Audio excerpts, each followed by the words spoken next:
At Thanksgiving, my brother's wife handed me a card that read, "Thanks for letting us stay rent-free. Hope you find a cheaper place soon." I gasped, then my son pulled out the video of them smashing my antiques, laughing, "Wait till she sees this part." I swear the whole room went silent the moment I opened that card. Thanksgiving dinner at my house. My tiny, overpriced two-bedroom in Tacoma, Washington, and my brother's wife, Sarah, hands me this glittery gold envelope like it's a thank-you note. I actually smiled at first. I thought maybe she was acknowledging that I'd let them stay with me for 3 months after my brother got laid off. I'd cooked for them, covered the bills, rearranged my life to give them space. But then I pulled the card out.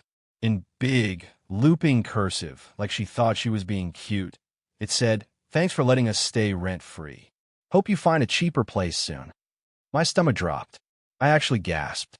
The kind of sharp, involuntary sound you make when someone punches you in the ribs. I looked up, and she just smirked. Not even a fake nice smile. A straight-up smirk, like she was waiting for my reaction. My brother, Mark, kept shoveling mashed potatoes like nothing was happening. I felt heat rise up my neck. "Find a cheaper place?" I said quietly. "What does that mean?" Sarah shrugged and said, "Well, I mean, considering the notice you got." I froze. Notice? The only notice I got was a rent increase letter from my landlord 2 weeks ago, something I hadn't told anyone yet because I was still figuring things out. There was no way she should have known about that.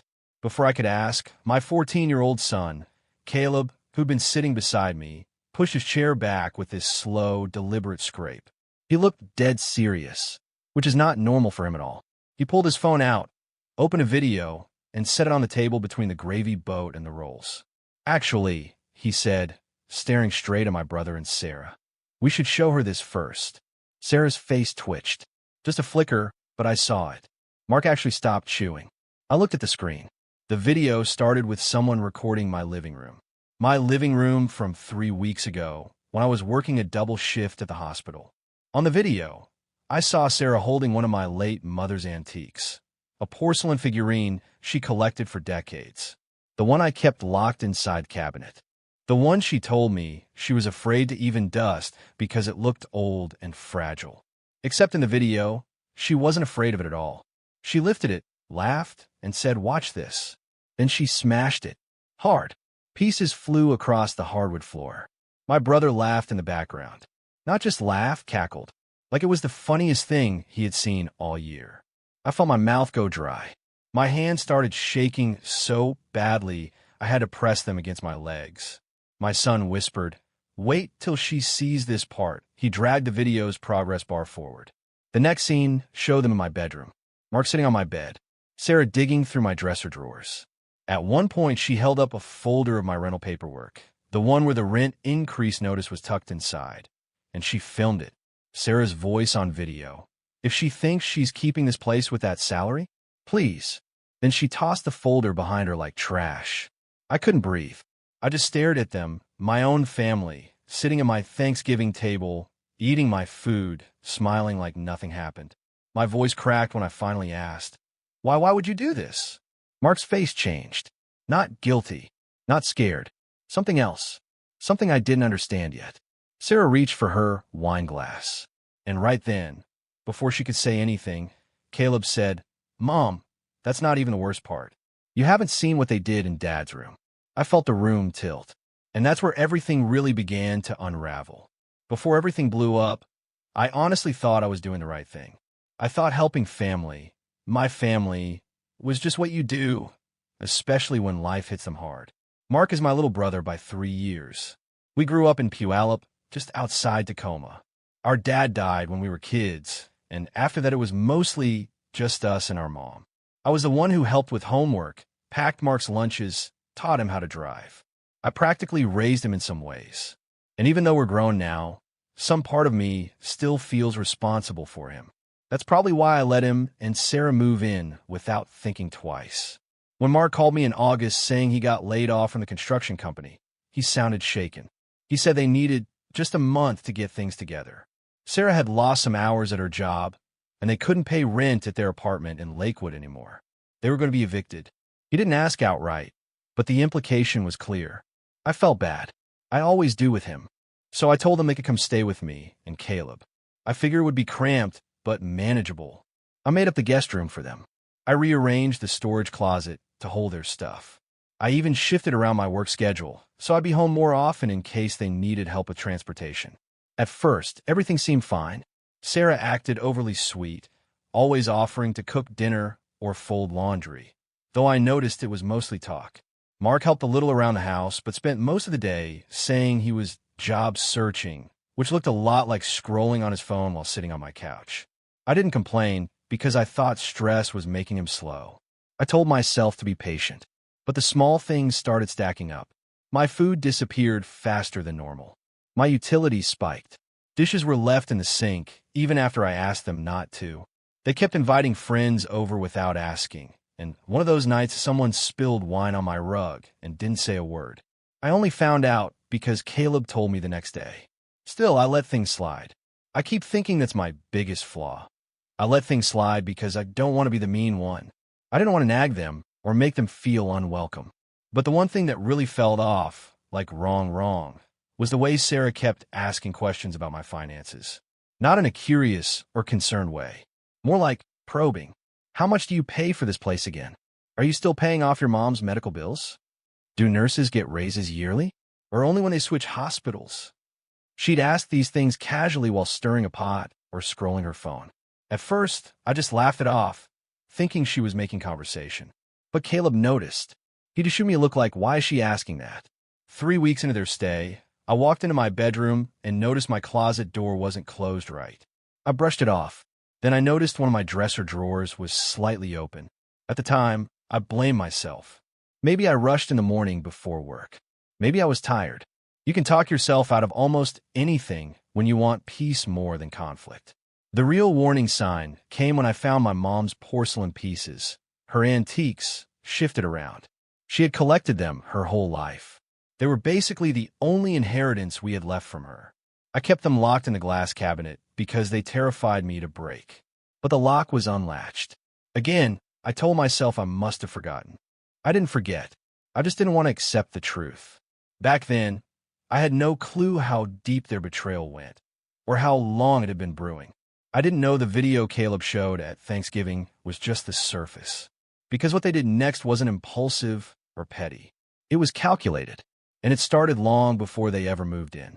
Looking back, the signs weren't just there. They were practically screaming at me. I just kept quiet because I was scared that if I pushed too hard, Mark would blow up or Sarah would make some snide comment that would stick in my chest for days. I wanted a peaceful house for Caleb. I didn't want him seeing adult drama every night. But the tension kept building, slow and steady, like water rising behind a dam. It started with my bedroom. Little things kept going missing. A pair of earrings, a bottle of perfume, a stack of mail I swore I left on my nightstand. I'd walk into the room and something always felt disturbed, like someone had been in there longer than a few seconds. When I confronted Mark once, calmly, gently, he swore up and down that neither of them had gone into my room. He acted offended that I'd even suggest it. Sarah jumped in and said maybe stress from work was making me forgetful. The way she said it, light, airy, dismissive, made me feel insane for even bringing it up. Caleb didn't buy it. One night, he pulled me into the hallway and whispered, "Mom, they're lying. I hear them going in your room when you're gone." I felt a cold wave move through my stomach. "How long?" I asked. He shrugged helplessly. "A while." I didn't want to make it worse, but they're in there a lot. That was when the unease turned into something heavier. Fear. Not the dramatic movie kind. The quiet, everyday kind that settles into your chest and won't leave. It made me double-check my door, start locking my drawers, start texting Caleb during my shifts just to make sure everything was okay. Meanwhile, Sarah's comments got bolder. One morning I was making coffee before a long shift, and she wandered into the kitchen, yawning dramatically. "You know," she said, "this place is honestly too expensive for you. Nurses don't make that much, right?" "Esther de here. I'm doing fine." She smirked. "Sure." Mark chimed in from the couch. "She's just saying you'd have more money left over if you downsized. You know, to something more realistic." Realistic.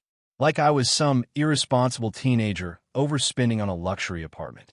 It wasn't even fancy, just a two-bedroom near the hospital, so I wouldn't spend half my life commuting. Little jabs like that kept happening. Almost every day. At dinner. In the car.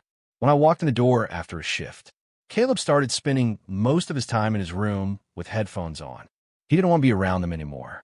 The breaking point before the Thanksgiving card, before the videos, came a night I found Sarah sitting on my bed.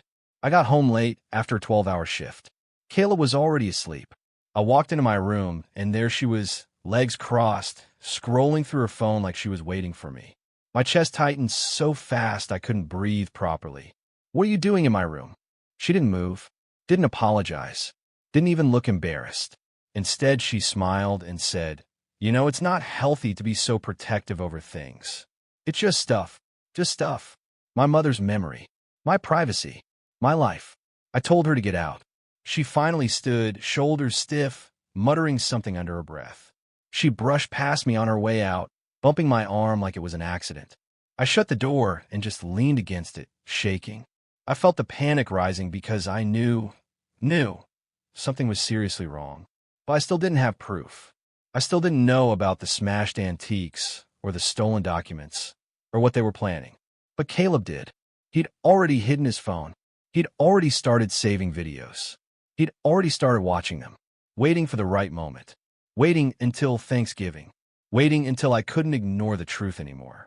When Caleb played that video at Thanksgiving and I watched Sarah smash my mother's porcelain figurine like it meant nothing, I thought that was the twist. I thought that was the worst of it. I was wrong, because when he said, "Mom, you haven't seen what they did in Dad's room," my heart dropped into my stomach. My late husband, Caleb's father, died 5 years ago. I kept a small room in the house with his things. Not a shrine, not a locked space, just a place where I stored the boxes I hadn't been strong enough to sort through yet. His military jackets, old journals, a wooden keepsake box he'd carved when he was deployed. I dusted the room every few months, but otherwise it stayed untouched. Or so I thought. Caleb clicked to the next video, and my entire body went cold. The video opened on the doorway to that room, the one place in the house that felt sacred to me. Sarah's voice was behind the camera, whispering, "She's so dramatic about this room. Watch." She pushed the door open. My breath hitched. My husband's boxes, once stacked neatly, were opened. Things were scattered. His medals dumped on the floor. His journals flipped open, pages bent. But the worst part, the part that made my vision blur, was the wooden keepsake box. It was shattered. Not cracked. Not accidentally dropped. Smashed.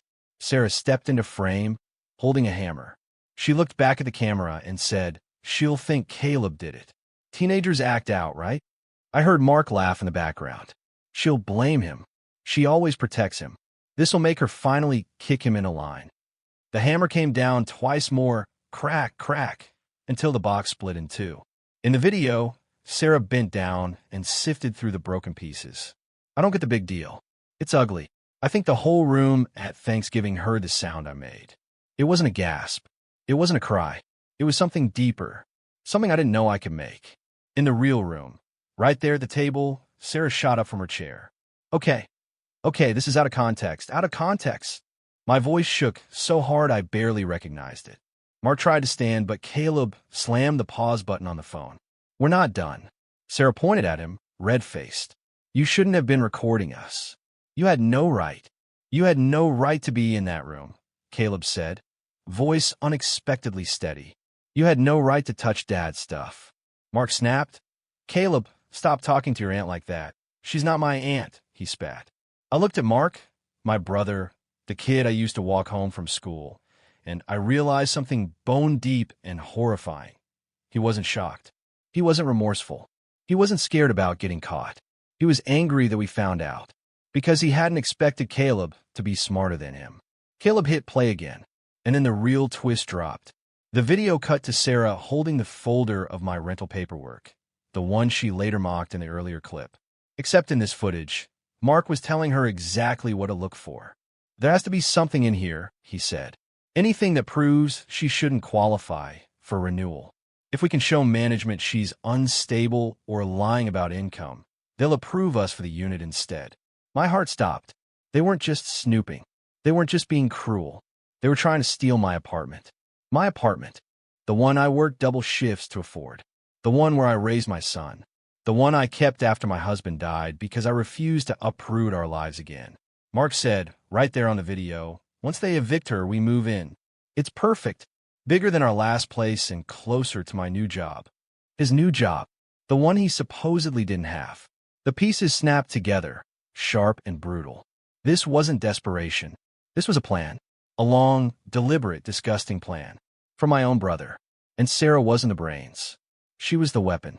I sat back, shaking so hard I could barely feel my own hands. I looked at them, two people I'd fed, sheltered, helped. And I saw strangers. Cruel strangers. Who had already decided my life would be their stepping stone. And this was only the first twist. After Caleb exposed the videos at Thanksgiving, the house went dead silent. Not a single fork clinked. Not a chair moved. It was like everyone was afraid to breathe wrong. Sarah kept sputtering. It's not what it looks like. We were joking. You're overreacting. But her voice was shaking so much it barely landed. Mark just stared at the table, jaw clenched, face blotchy and tight.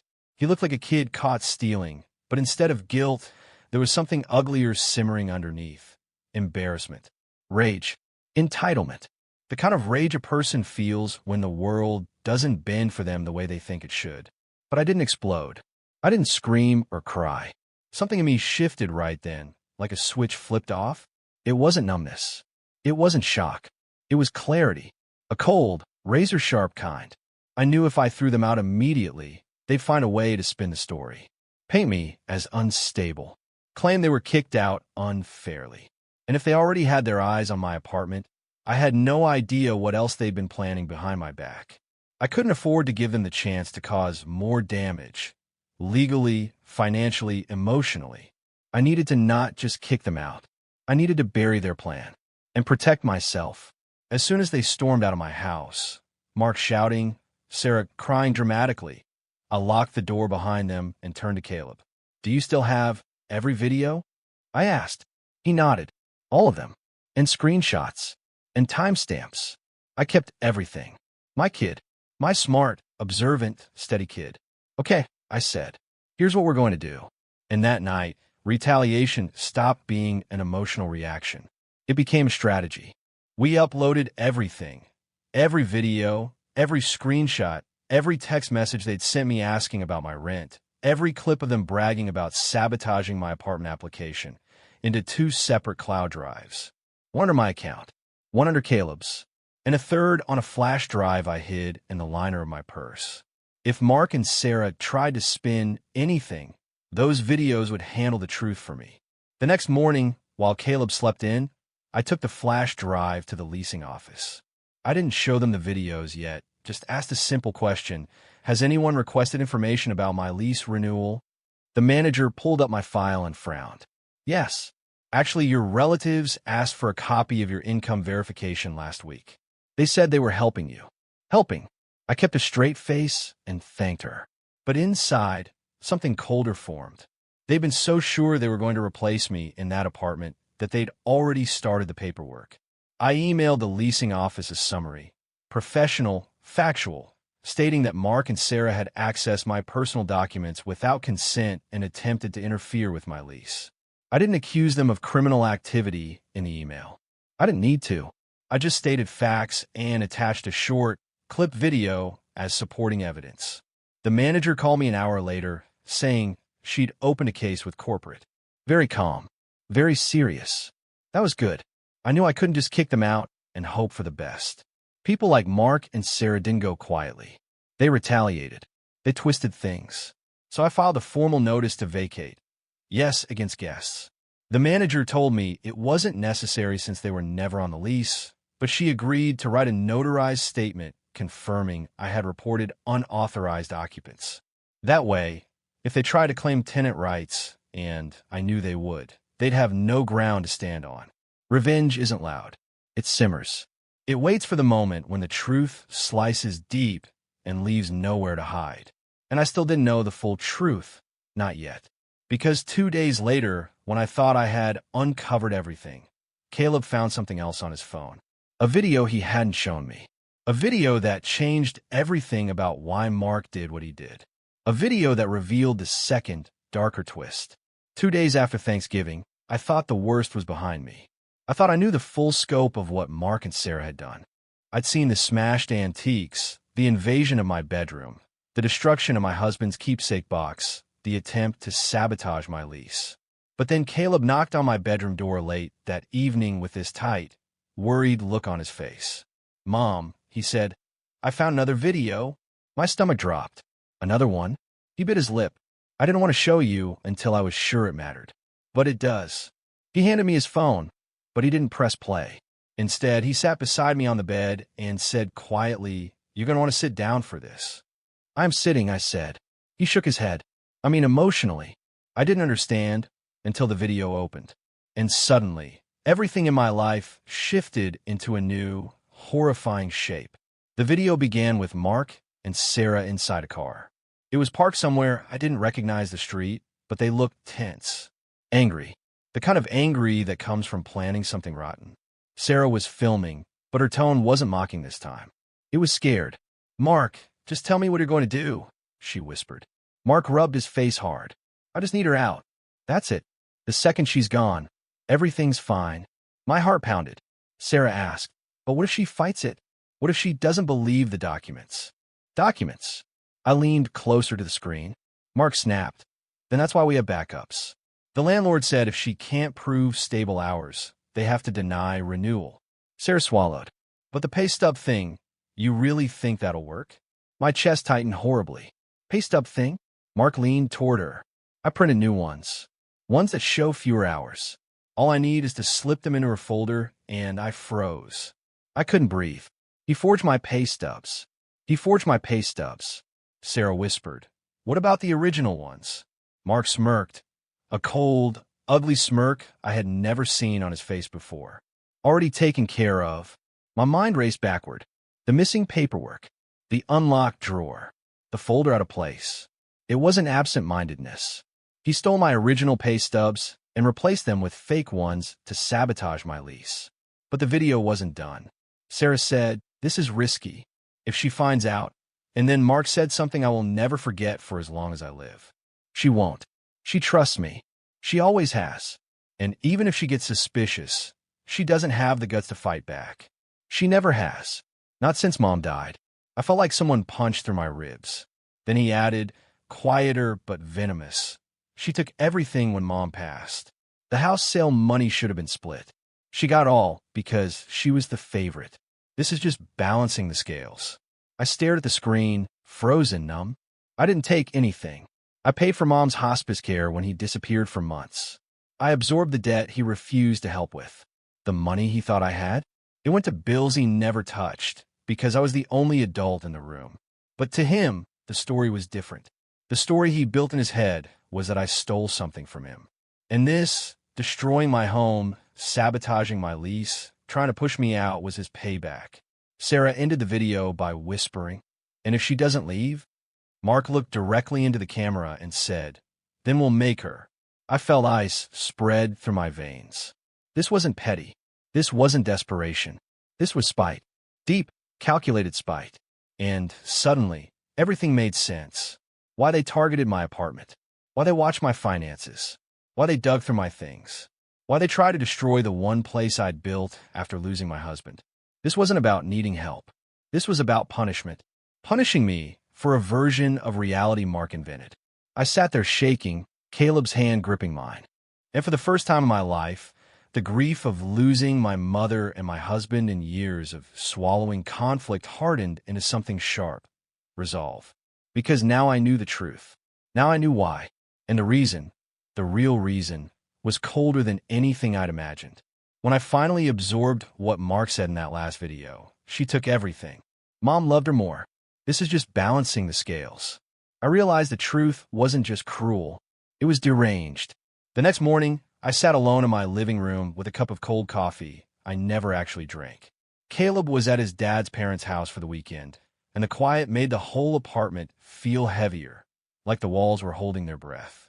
My phone buzzed nonstop, Sarah texting me walls of excuses, Mark sending short, angry bursts like, You're blowing this out of proportion, and we didn't mean for you to take it personally. Not personally. They tried to destroy my life. But the words Mark said in that video kept replaying, looping like a sickness in my chest. Mom loved her more. She took everything. She always thought she was better. It shook something loose inside me, something old I tried to bury. I remembered the last month of our mother's life in the hospice facility in Federal Way. Mark didn't visit. Not once. He gave excuses, work, stress, not wanting to remember her that way. I let it slide because grief makes people do strange things. But I was there every day. I paid for the extra treatments insurance wouldn't cover. I handled the paperwork. I sold Mom's house afterward because the medical bills were drowning me. There wasn't some big inheritance. There wasn't secret money.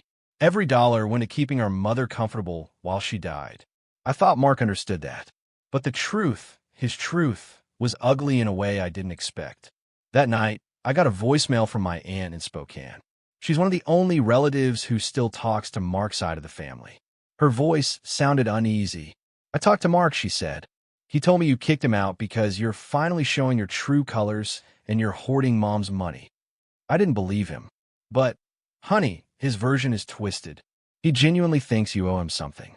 Like, he's been stewing on this for years. I sat there, frozen, because it clicked then. Mark's actions weren't impulsive. They weren't the result of short-term stress or desperation. They came from a years-long resentment he'd been feeding quietly, privately, like some rancid pet. He had rewritten our entire family history. He had turned me into the villain of a story that never happened. He had convinced himself I had something that belonged to him. The worst part? He didn't want my apartment because it was convenient. He wanted it because it symbolized everything he thought I stole. Stability. Security. A life he believed should have been his.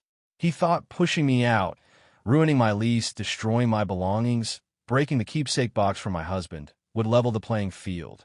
And Sarah? She didn't care about the history. She cared about the outcome. A nicer apartment, better location, low expenses, a fresh start they didn't have to earn. So she egged him on. She fed the resentment. She became the weapon. He didn't have the spine to be alone. The cold realization hit me hard. Mark's cruelty wasn't an accident. It was premeditated, calculated, practiced. He didn't feel guilty because, in his mind, he wasn't doing something wrong. He was claiming something he believed he deserved. No remorse, no empathy, just entitlement built on a fantasy he'd been nursing for years. And that, more than the smashed antiques, more than the forged documents, more than the invasion of my home, was what chilled me to the bone. My own brother looked at my life and decided it should have been his. And he was willing to destroy me to take it. He didn't expect me to fight back. He didn't think I had it in me. But revenge, real revenge, isn't loud or wild or dramatic. It's quiet, precise. And I was done surviving his version of the truth. It was time he lived with mine. The moment I understood the real reason for everything, that Mark had rewritten our whole childhood into some twisted story where I was the villain and he was the victim, something solidified inside me. Not anger, not grief, purpose. I wasn't going to scream at him. I wasn't going to throw his clothes outside or post the videos online like some messy drama. I wanted something that would stick, something that couldn't be spun or twisted or reinterpreted. I wanted consequences, the real kind. Monday morning, I walked into the leasing office with a folder so thick the manager's eyebrows jumped. I didn't bring emotions. I didn't bring a speech. I brought evidence. Screen captures. Videos. The recording of Mark spelling out his plan to sabotage my lease and make me leave. The proof that he had forged my pay stubs. Clear footage of him bragging about it. The manager watched everything without interrupting. When it ended, she exhaled a long, stunned breath and said, "We're terminating their access to the property immediately, and we'll need corporate and legal to review the forged documents. That's a serious offense." I nodded. "I want a paper trail." "You'll have one." By noon, Mark and Sarah received official notice that they were banned from the complex. Their fobs were deactivated. Their names were placed on the do not rent list. The manager told me corporate was preparing a fraud report to submit to the leasing company's legal department. Not emotional, not dramatic, just facts. Exactly the kind of consequences they couldn't lie their way out of. Because they were unauthorized occupants, the manager confirmed I wasn't required to store their belongings if they refused to pick them up in the scheduled window. So when Mark texted me, "We'll get our things when we feel like it," I politely responded, "You can pick them up Wednesday from 10 to 11 a.m. After that, they will be considered abandoned property and disposed of according to policy." He called me screaming. I didn't answer. Wednesday came. They didn't. At 11:01, maintenance helped me move everything. Every bag, every box, every pair of Sarah's stupid platform heels, straight to the donation pickup. I didn't touch a single item personally. Everything was done by the book. With the leasing office handling the fraud report, I filed my own police report. Not criminal charges. Not yet. Just a formal statement about identity document forgery and property destruction. The officer read the transcript, watched the videos, and said, "If you choose to pursue charges, this is rock solid." I thanked him, and I kept the file. Because real revenge isn't burning their life down. It's holding the match and letting them feel the heat. A week later, I got a call from the construction company Mark claimed had laid him off. They hadn't. He'd been fired for stealing equipment. They'd flagged his name in their system and were already aware of the fraud report forwarded by my leasing company. The HR rep sounded exhausted when she said, "This confirms a pattern. Thank you for letting us know." Pattern. The word my brother had earned all on his own. 2 days after that, my aunt called. Sarah left him, she said. She told the family she didn't sign up for this level of chaos. Chaos he created. Chaos he aimed at me. And now, for the first time, it was turning back on him. I didn't text him. I didn't gloat. I didn't even tell him what I had done. I didn't need to. Because revenge isn't satisfaction in watching someone fall apart. It's the quiet, steady knowledge that you saved yourself, and that they finally have to live with the truth they tried to bury you under. Caleb and I spent the next weekend boxing up the broken antiques, sweeping out the room while my husband's things had been scattered. It hurt, but it also felt like reclaiming something that had been taken. Weeks passed slowly, peacefully. My lease renewed without issue. My apartment stayed mine. One night, sitting on the couch with Caleb, he looked at me and said, "Mom, you didn't just stand up to them. You taught me how to." That was the real closure. I smiled, leaned back, and said the only thing left to say, well, if Mark wanted balance, I'd say things finally evened out.